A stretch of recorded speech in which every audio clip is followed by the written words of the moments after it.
When I first picked up that Nintendo 64 controller in front of the TV at that store and started playing Goldeneye, really sinking my teeth into it, I had no idea what I was in for. What's up, guys? It's your buddy Tyler coming at you with a brand new video here on My Retro Life. And in this video, I really just want to talk about my amazing memories with Goldeneye 007 on the Nintendo 64. I can't believe this game is 26 years old. Can any of you believe that? It blows my mind that we have been playing and talking about this amazing first-person shooter for 26 years, a game that really revolutionized the first-person shooter genre. I'll never forget when I first discovered this game back in 1997. It actually was in the pages of Nintendo Power magazine, and I was gearing up for the 100th issue celebration. You'll never guess what was on the cover of issue 99, the issue right before the big celebration at 100. It was Goldeneye on Nintendo 64. And that was where I first really laid eyes on the game and its graphics. I remember flipping through the pages of that magazine and really just being very intrigued by this game. There was a game store in town that my dad and I frequented all the time in Sugar Land, Texas. It was called Game Force. This was right next to the Kroger in First Colony, outside the First Colony Mall. And we would go to this, really kind of felt like a mom and pop store, even though it was a small chain. That store is where I first discovered Goldeneye in person. I remember walking into the store, saying hi to the store owner, our kind of usual thing. But then having my attention divert directly to what was playing on the screen next to me, the screen closest to the entry door, and that was Goldeneye on Nintendo 64. Goldeneye. Load a rumble pack and see how it feels when 007 meets N64. When I picked up the Nintendo 64 controller and began playing Goldeneye, not just reading about it in magazines, but playing it, it became a mind-blowing experience. Just within the first few moments of the dam level, that first opening stage where you're actually playing through that opening sequence in the movie, climbing up that watchtower, taking out the guard up there, grabbing his weapon, looking around from that watchtower. I remember breaking the glass, seeing it shatter on the ground, and just all these elements combined. The freedom of looking around, you being able to actually aim and guide Bond, looking up, looking down, that the freedom I felt in that was unlike any other first-person shooter I'd ever played before.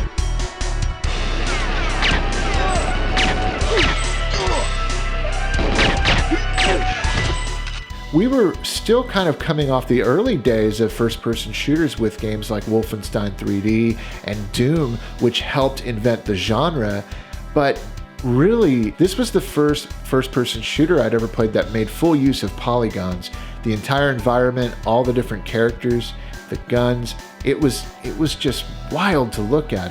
It's hard to really put into words because we're so far ahead now with first-person shooters. It's hard to explain to somebody the feeling you got when you first played Goldeneye, especially like at launch.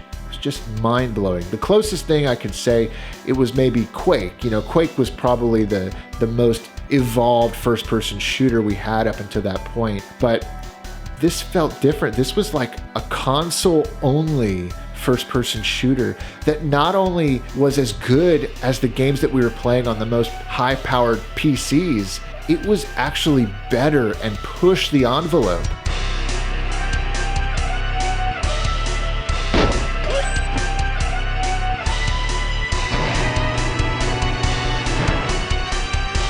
I just remember going through that level and the sense of urgency you had from the incredible music. I mean, that music was just phenomenal, not only weaving in the James Bond theme, that famous James Bond theme so well, but creating a new atmosphere and sense of just, you are Bond.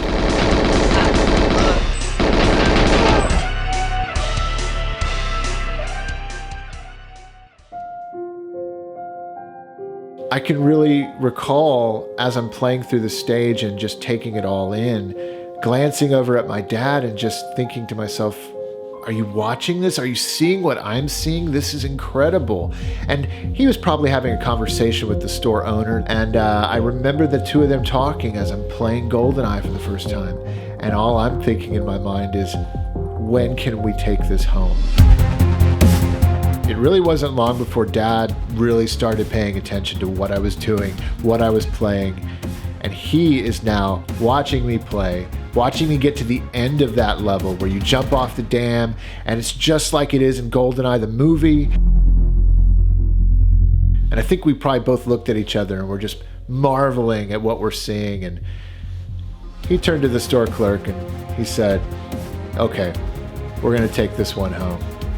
Bag this one for us. And in that moment, in that first play session of Goldeneye, I had become the proud owner of the game. When we brought the game home, I hooked it up to my Nintendo 64, turned it on, and blasted my way through that first stage, reliving the exact same moment I had at Game Force with my dad and the store clerk watching. I just loved every second of it. It really, in a weird way, elevated the film. I think in some ways, Goldeneye the video game actually made Goldeneye the movie into a more enjoyable experience for people. Later on in the day, my friends ended up coming over. I probably called them up and just said, guys, you gotta come over and see this brand new game that I got. And they witnessed Goldeneye for the first time at my house. I know at least two of them probably did. It was in those moments that we first were introduced to the multiplayer mode in Goldeneye.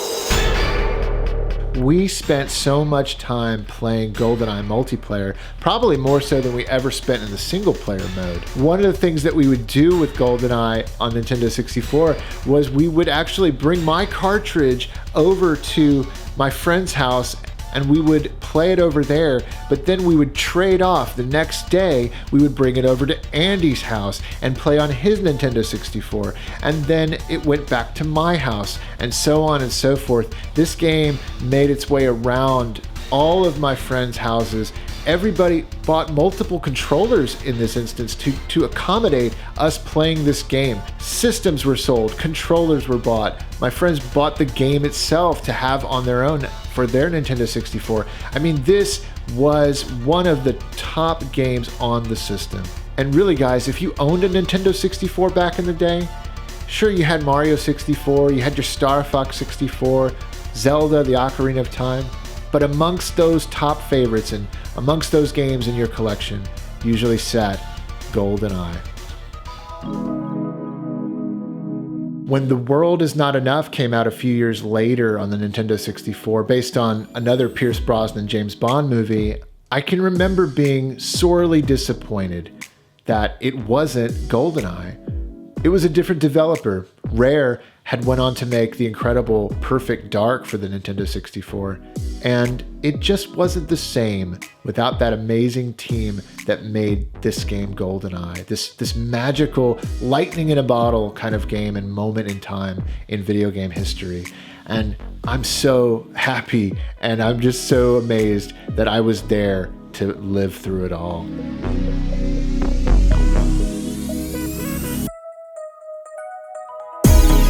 I want to know about your memories with Goldeneye on Nintendo 64. I mean, I feel like this game is so important to people our generation and really other generations too, that maybe a younger brother or sister who grew up watching their older sibling or friend play this game. Really, it's a game that is transcending time and generations, and really more generations are discovering it now with the new re-release on Nintendo Switch and Xbox Game Pass. I'm so excited to dive into these brand new versions of the game. It is an exciting time to be a gamer. If this is your first time to the channel, please do consider subscribing. I love talking about my game crazy family and all of the amazing memories that we shared together with video games, most of which were caught on tape by my dad. All right, guys, well, that's it. Make sure you play some Goldeneye this weekend, and I'll catch you next time.